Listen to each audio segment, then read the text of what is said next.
আমরা এখন রাজশাহী নওগাঁ মহাসড়কে মোহনপুর পার হয়ে চলে আসছি প্রায় রাজশাহী। সুন্দর একটা মহাসড়ক, আঞ্চলিক মহাসড়ক, খুব সুন্দর গাছপালা লাগিয়েছে। এর আগেও রাস্তাটা যখন চওড়া করে তার আগেও অনেক গাছপালা ছিল, তো এখন আবার নতুন করে যে গাছপালা লাগিয়েছে জারুল, অদ্ভুত সুন্দর। এখন অবশ্য জারুলের শেষ সময়, এই জারুলের ফুলের শেষ সময় বলে বেশি ফুল নাই।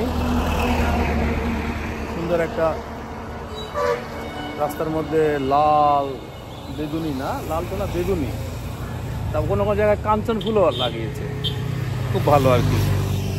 রাস্তাটা কিন্তু আমি অনেক দিন ধরে চিনি, জানো, সেই ৮৬ সালের মনে করো শেষ থেকে আমি রাস্তাটা দিয়ে যাতায়াত করছি। প্রায় ওইদিক ৮৬ হলে মনে করো ওইদিক মনে করো ১৪ আর এদিক ২৪ আর ৪-এ ২৮ আর ১০-এ ৩৮ বছর এই রাস্তাটা কিন্তু। হ্যাঁ, বুড়ো হয়ে যাচ্ছি, ৩৮ বছর।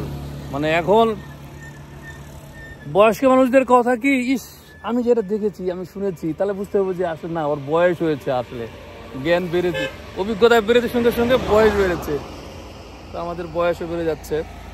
৩৮ বছর। প্রথমে রাস্তাটা এই খুব সম্ভবত কেশরহাট থেকে এইদিকে পাকা ছিল, কিন্তু ওই দিকে কেশরহাট থেকে ওই দিকে ফেরিঘাট পর্যন্ত, আগে ওই আত্মা নদীর উপরে ফেরি ছিল, ব্রিজ ছিল না, ওখানে ওই পর্যন্ত হেরিংবম ছিল। আমরা যখন প্রথম আসা শুরু করি রাস্তার উপর তখন ধুলা থাকতো, মনে পড়ে, অনেক স্মৃতি আছে এই রাস্তায়। তারপর ওই ৮৬-৮৭ সালে রাস্তাটা নতুন করে ওই অংশটা আর কি, নওগাঁর ওই অংশটা পাকা হয়, মানে রাজশাহীর অংশটা মনে পাকা ছিল আগের থেকেই, বা পিচ ছিল, হেরিংবমটা তুলে পিচ করলো, তারপরে এরকম হলো। তারপরে আরেকটা বড় রাস্তাটা কাজ হয়েছে ২০০৬-০৭ সালের দিকে। হ্যাঁ, খুব মানে এমন একদিনে পিচ লাগাইছিল, এই পিচগুলা মনে করো যে এই সমান, মানে একটু একটু করে অংশ আবার উপর দিকে ইয়া করা।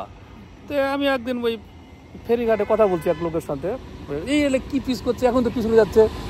খুব সম্ভবত কন্ডাক্টরের লোক ছিল না কি, ওই ভাইরা কি বললেন, কেন জানেন, এই নর্মাল পিচের চাইতে ওই রাস্তাটা কয়েক গুণ টাকায় বাজেটই বেশি। জানতো এখন যে একটা ওই পাথর প্লাস দিয়ে টানে তোলেন।